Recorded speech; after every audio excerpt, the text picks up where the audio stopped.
All right, so today we're going to start off with an experiment. If I asked you which of these command blocks won't work when I press this button, would you be able to tell me? And the obvious answer is, of course not, you goof. Like, there's no way you can tell without looking inside. You have to check, is it on always active? Or is it needs redstone? This say 3 definitely isn't going to work if we press this button. But I've received a suggestion on maybe how we could make this visual, and also a warning that it might not work. So this experiment isn't going to be to prove one or the other wrong, it's just about what's going to happen. So the challenge that may be insurmountable is this. Block states can affect textures, like changing the conditional or unconditional. We can see the block state over here on the right. But needs redstone and powered are NBT. They're stored inside of the block. That's kind of hard to read. Needs redstone is this auto NBT tag, and powered is the powered NBT tag. So we'll see if we can change that. Yep, these are block states, all right. So I don't see anything that isn't block states. So let's look around the world and see if there's any block that uses NBT to change its visual instead of just block states. Beehive? No, honey level's block state, okay. Oh, wait a second. So barrels have the open block state, but chests don't. Okay, this is kind of weird. There's nothing in here. It just says models block chests. But when I looked around, I found an atlas thing, and it shows that it's an entity, basically. So it renders it in a different way than regular blocks. We don't want command blocks to be that laggy. Okay, having exhausted all other options, I put the NBT into the block state file. And we'll just load this resource pack. There it is. Make sure it's at the top.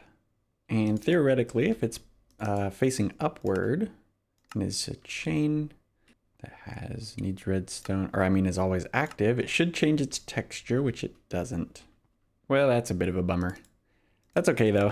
I was looking into all kinds of things, like trying to add in like my own block states and stuff, and man, just nothing was working. That's okay. Sometimes when you try experiments, they don't turn out the way you hoped. But you'll learn something along the way, so it's all right. Maybe in the future we'll solve it in a different way. Who knows? Okay, so let's do some stuff. What kind of stuff, you ask? Well, I'm glad you asked. I have way too many mobs. I've been collecting them for a while now, and I want to build them like an actual house in our swap zoo here, which is definitely going to need to be expanded given how many creatures there are. So just to jog your memory, the swap zoo uses structure blocks to swap between exhibits. Or at least it used to. Okay, well, I didn't expect there was going to be functional problems as well as building problems today. That's okay, I wanted to upgrade it anyway a little bit. So as it stands right now, we have 1 exhibit per creature, and it makes the exhibit feel pretty empty just because of how big it is. And here's the big thing, it feels kind of bland. There's just sort of one flavor to this whole thing, and it's not that interesting. So not only do I want to combine these guys into the same exhibit, I want to make them interact in interesting ways. So first order of business, what is wrong with these command blocks? Oh, if it's orange terracotta, it's supposed to swap to magenta. Oh yeah, the magenta's supposed to match, so it's desynced? That's weird. Okay, if I sync it up and we press the button, it'll cycle. This is not the first one, this is the second. So it skips the first one, and then it goes back to the third one, and the block doesn't update, and then it gets stuck at the third now. So right now the way the system works is it has to check individually for the block. It has to say, is there a magenta terracotta block? And then it'll change the box name for the structure block. And you can see that even with 3, it's starting to get pretty long. So if we were to add a 4th, like we're already out of room. We want something that is simpler and lets us add more exhibits without adding more command blocks. So I'm dreaming up something here that will rely on a storage, which is basically like cloud storage. We'll call it swap zoo exhibits. So if we have, say, white, orange, and magenta in the swap zoo exhibits, and we press this button, orange, magenta, white. So it takes the first item, appends it to the end of the list, and then removes that first item. So we can effectively rotate through the options. And each time we could pull this information and stuff it in, wait, no, it's the one above. In the structure block here. Ah, there we go. Okay. I was just appending it in the wrong way. But yeah, now every time we swap, it automatically updates. Perfect.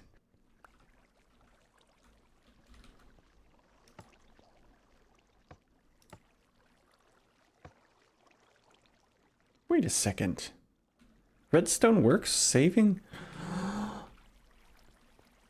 This was supposed to be a building episode, but this is just turning into a technical episode, and I love it. Can't deny it. When did they add that? And how did I miss that? I know that seems like a small thing, but that is a really big deal. Being able to remote activate, oops, don't want to keep the duplicated item. Being able to remote activate these things. Oh my goodness. I'm going to have to rethink some of this design. That's so awesome, because the way this works currently, like if we make changes and we forget to update this structure block, if we load the third box, you can see those changes are gone. Also, I may have accidentally doubled the llamas. Ignore the duplicated llamas, the cloned llamas. And because one of the potential problems we could encounter is overwriting, we're going to make a backup of the boxes. And as soon as we put the names in the storage, we should be ready to do a trial run here. Oh boy. Here we go. Oh yeah. To prevent accidental triggering, I turned it off. So as soon as I place this, it's gonna go. Well, that's not exactly what I expected to happen. Is the correct name in here? Box 2. This should be the same. Box 2, yeah. Okay, so they didn't get triggered with redstone, which... Let's just test something here. If we place and destroy a redstone block in the same tick, does it update the structure block? Oh, so if we turn this off, it'll work? No. What? Is it getting bud powered? Maybe let's try it on this block below. Oh, but the block below works. So it is getting bud powered. So now if we do this, swaps to box 1. Very good. We have entities. Box 2 got overwritten as expected. And box 3 got overwritten. That's why we made backups. Okay, let's load the backup for box 3 here. Okay, let's run this backup again, but I have a command preloaded here to save the llama. There we go. Okay. Let's bring him up here. There we go. Perfect, perfect. Okay, so this should be back to normal now. Oh, and by the way, the fact that this weird overwriting stuff is happening actually means that the saving is working correctly. It's just saving whatever is in here, which because the loading's wrong, then the saving's wrong too. But what I'm doing is I'm placing a redstone block behind the structure block here. And then that way we can keep this access point, which is kind of nice for the manual saves. Anyway, okay, I'll fix that stuff. Box 2 is old as well. There's no... the border's not finished, but I think we actually have a dolphin in here now. Oh, and the kelp's not cleared out. Oh yeah, there he is. I guess we could take this opportunity to make the walls a little bit bigger because the dolphins keep jumping over them.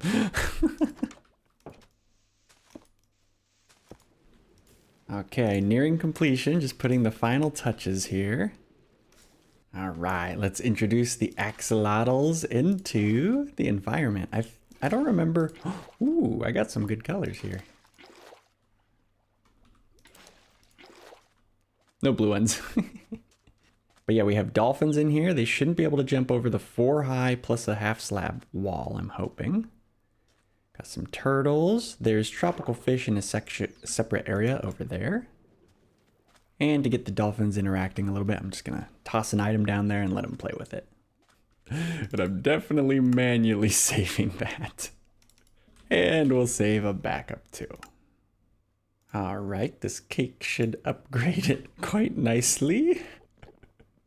So the previous system would lock us out of pressing the button periodically, because previously there was a daylight sensor that was on, and so it would lock this. The button wouldn't be able to update it at all.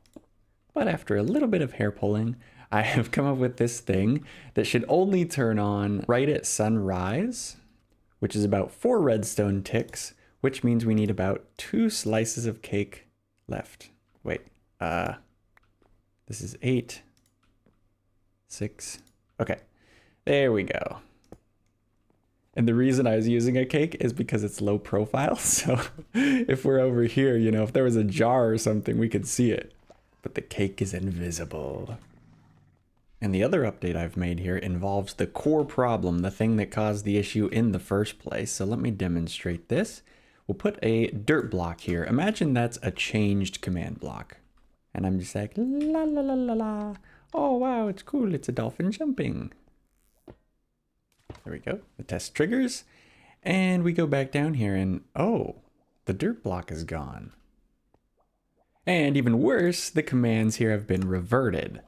So I've set up an autosaver, much like the one that we have for our boxes. Let's go ahead and load this. And now we have our storage that we had before. Okay.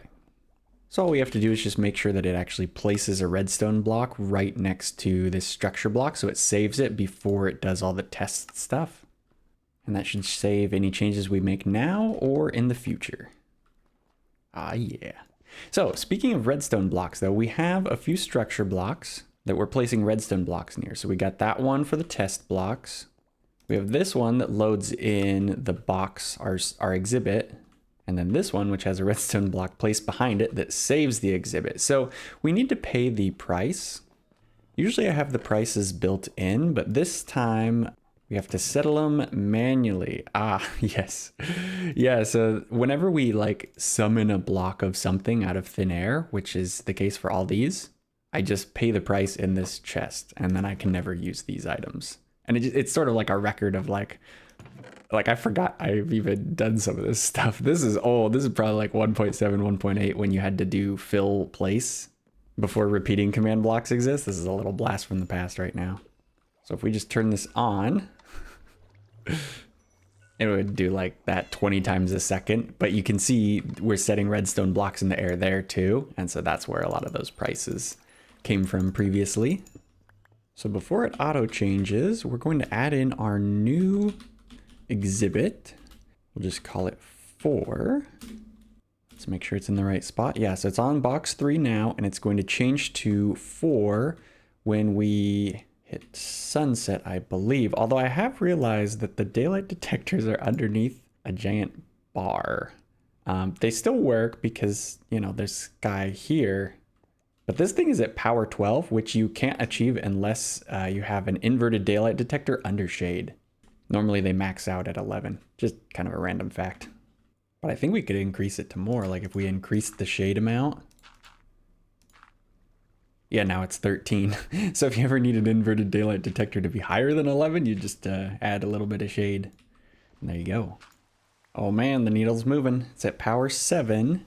This is at power 3. They need to both be 4 or below. And what's supposed to happen is this should actually disappear entirely. It should be a giant blank spot if this works. Uh-oh, we have 5 and 4. That's not good, actually.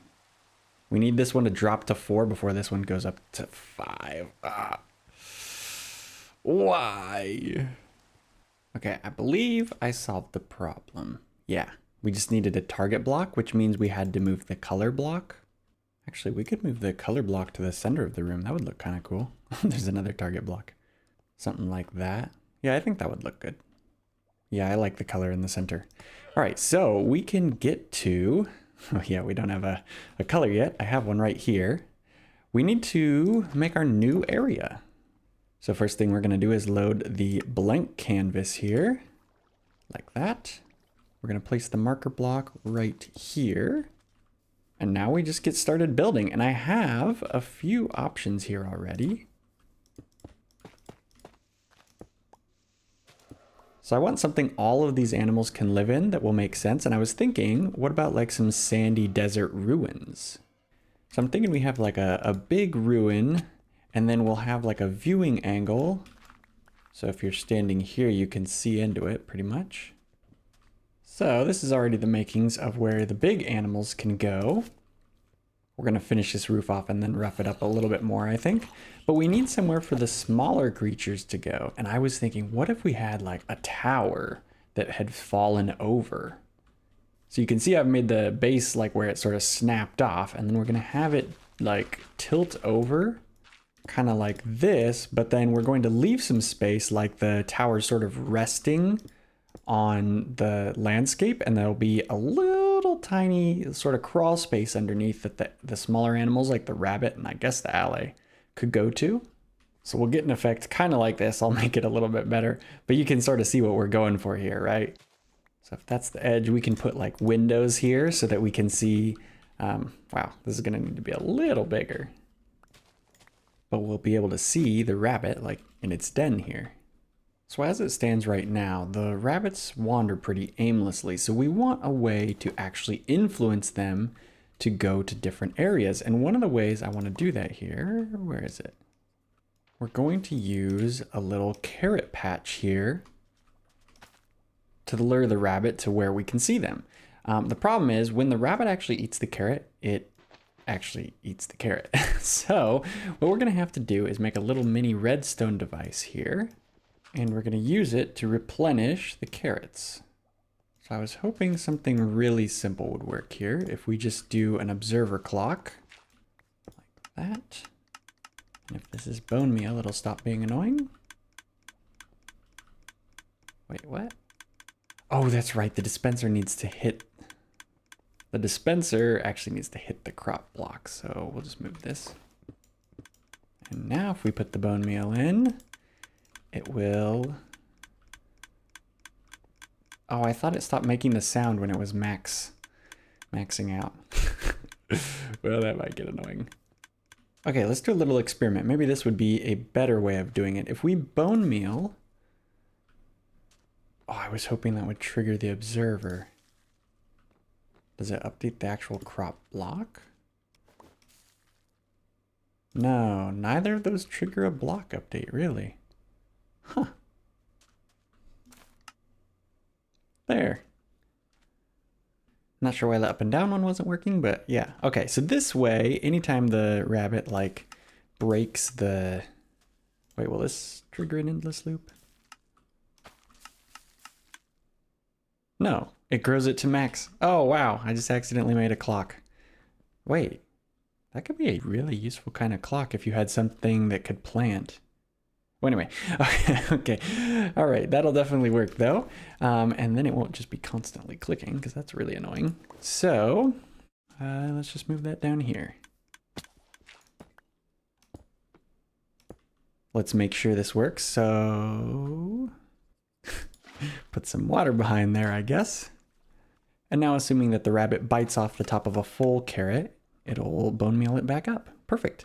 So now we can have the rabbits go to specific places. So I'll set up a few of those. So I got one in the broken tower up here and a third one over in this little ravine, which I'll explain in a moment. So that way the rabbit will probably go in between these two places. So it'll come in and out of our little viewing window. So that should add a layer of interactivity, which I think will look pretty cool. Now we need to consider the other creatures, and also I'm running out of red sand. We might need to get more of that. Because what I'm going for here is this deeper level has orange sandstone and the higher level has regular sandstone. And so we kind of have like the tower, it sort of like fell here, broke this area open that normally wouldn't be exposed. And maybe over time, you know, it'll get bleached kind of like the regular sand. But I can't fill it up. we do have a mesa nearby, and as you can see, I have cleared out some of this red sand already. So I'll get to work in here. And what's such a bummer is like 4 stacks of red sand. Oh, that's so much. It's just 1 stack of red sandstone. Well, there's a bald mesa out there somewhere, but this is looking pretty good. I like the really stark contrast. It's like above ground, below ground. Like you see, it's a different section, really obviously. So that is most of the big stuff out of the way. We've been kind of working towards doing some more detail stuff, and I picked up a bunch of dead bushes while I was at the mesa. So we can start, you know, making this look a little bit nicer. We're going to actually put our cactus farm to use that we made quite a few episodes ago. I should have cleaned out my inventory. Yeah, a bunch of cactus flowers. And now we do the fun part. We start punching holes in this ruin. And we'll make it look a little bedraggled.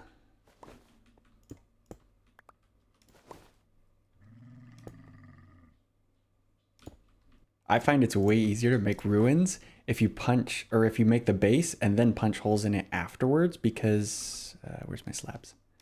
Then it's really easy to visualize the shape of the thing that you're breaking down. And if you made a simple shape, it usually doesn't add like that much extra time. Cool.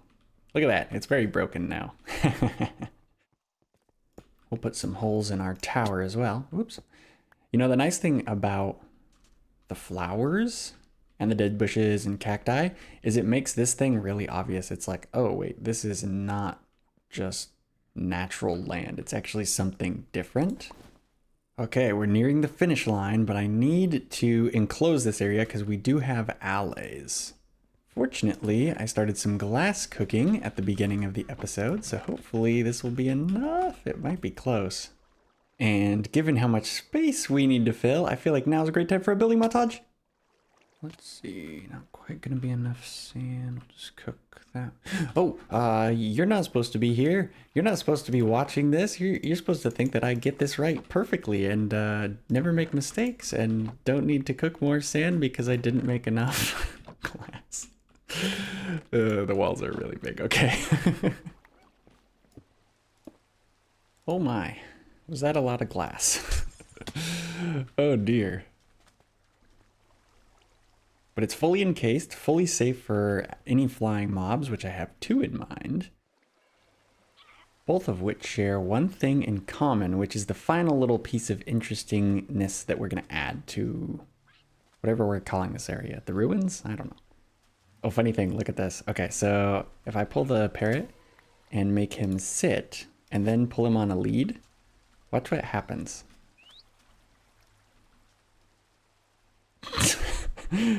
He like flies in the sitting position. A slight oversight, I think, when they were adding leads.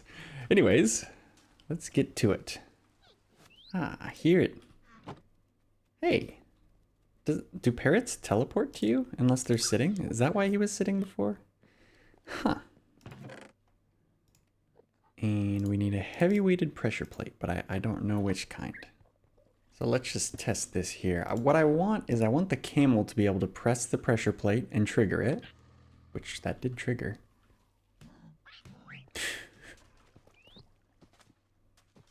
Okay, I thought they were gonna avoid the cactus, not be dumb about it. So then the question is, does the parrot, oh, the parrot still triggers it. They're like taking damage back here. They're supposed to pathfind away from it, so I was like, oh, we can just, you know, put it in the back so they never go to the back, but if they're gonna injure themselves. Oh, he triggers this one too. Well, I guess it'll still work because parrots fly and allays fly. So they're probably not going to be landing on the pressure plates, but they could trigger them.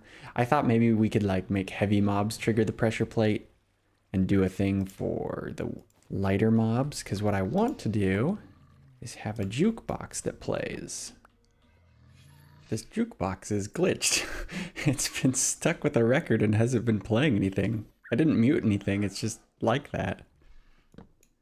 Well, we can restart this here. There we go. So, if we have the alley close, and then say the horse walks over the top, yeah, then the parrot dances, and then the alley dances, and we can breed the alley. Oh yeah, or duplicate it technically. Oh, that's awesome. So anytime the jukebox stops, there's a chance that the horse or the camel can walk over the top of it and start it all up again. And so they should be able to kind of interact with each other, although maybe I should put the parrot somewhere where he can't get pushed around. But yeah, that's pretty cool. I wanted a place for all these animals for so long, and I really like how this thing turned out. Oh, you know what? We should take the rabbit off the lead. I forgot. You are free to eat all the carrots you could ever desire, sir. Oh, look, he's going straight for those carrots. Now I muted the music so it doesn't just keep getting cut back and forth. But I'd call that a successful episode, a great exhibit. We upgraded our systems so that we can add as many of these rooms as we want in the future. We added that funny little cake system up at the top. The headache involved with that was silly. But honestly, I'm just happy I got to do some technical stuff. I thought it was going to be only building, and we actually got a variety, which is my favorite. So anyways, I hope you guys enjoyed this episode. I hope you guys have a good rest of your day, and that'll be all from me. So I'll catch you in the next one. Later.